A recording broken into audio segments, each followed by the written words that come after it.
Meaning of fissile. Fissile. Fissile. Fissile. Fissile. Fissile refers to a material that can undergo fission, a process where the nucleus of an atom splits into two smaller nuclei, releasing energy. Fissile materials are commonly used as fuel in nuclear power plants and weapons.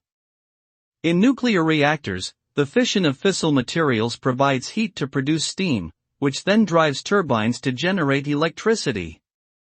However, fissile materials can also be extremely dangerous if not handled properly, as they can release harmful radiation and cause catastrophic explosions. Therefore, the safe handling and storage of fissile materials is critical to prevent accidents and ensure public safety.